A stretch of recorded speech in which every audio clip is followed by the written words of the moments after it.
Coming up on Network Africa, South Africa's leading political party gives strong backing to President Jacob Zuma as he faces impeachment proceedings.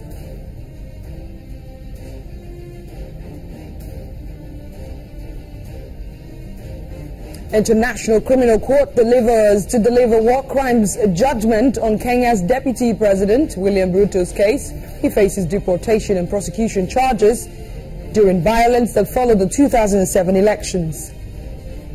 After a long wait for the rains, Ethiopia experiences flooding, causing more than 20 deaths. Reports say more than 50 others are still missing. This is Network Africa.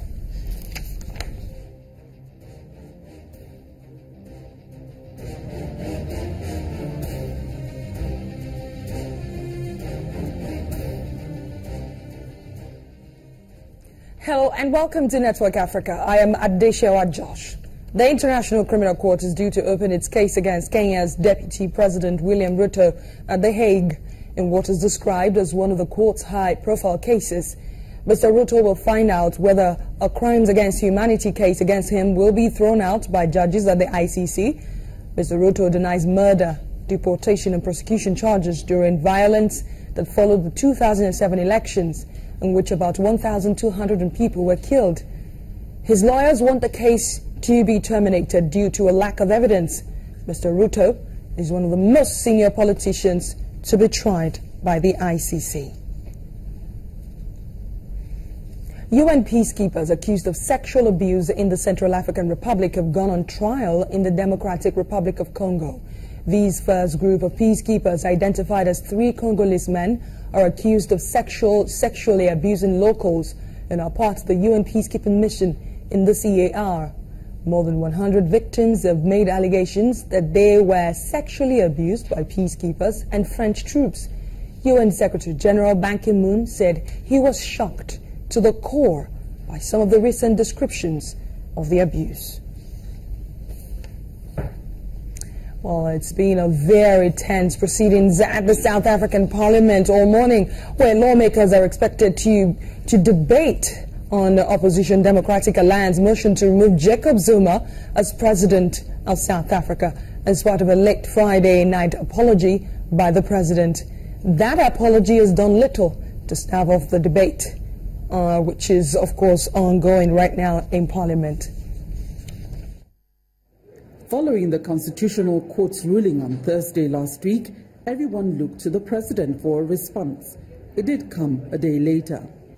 With hindsight, there are many matters that could have been handled differently and which should never have been allowed to drag on this long, which we deeply regret.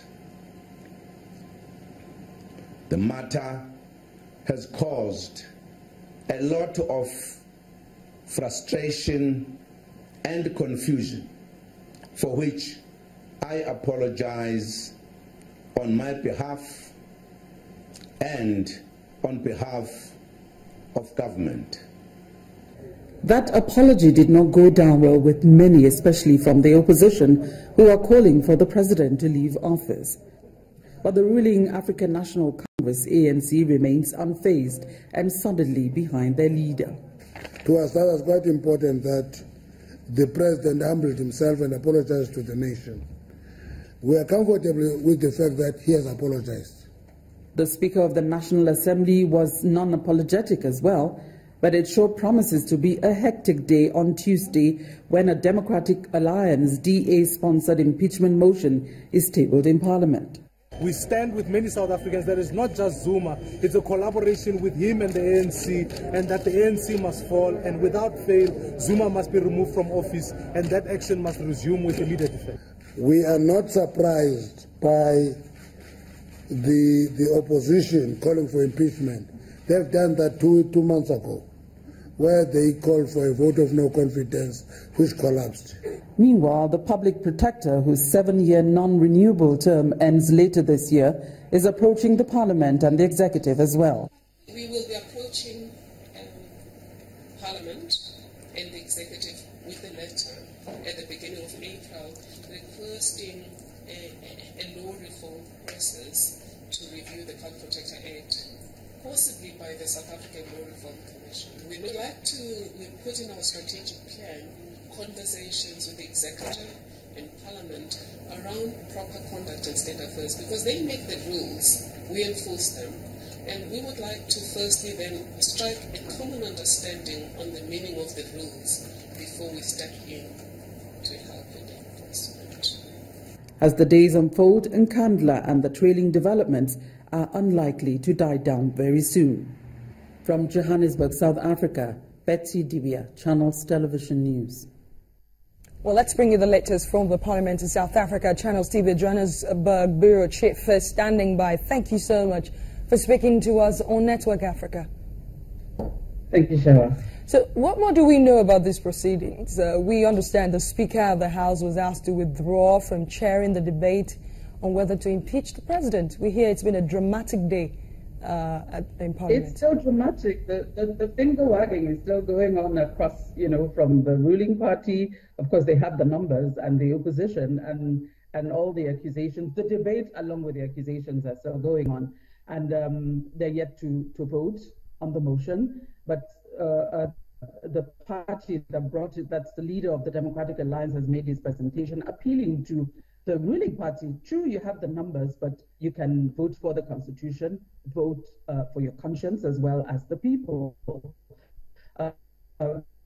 That hasn't happened yet, so we're still hearing the members of it. It's quite dramatic. It's still dramatic at the Parliament today, and we're watching to see how it will go. But there's a measure of frustration for the opposition. They know that the way the process is, the numbers favor, they need 66, 67% for the motion to be adopted.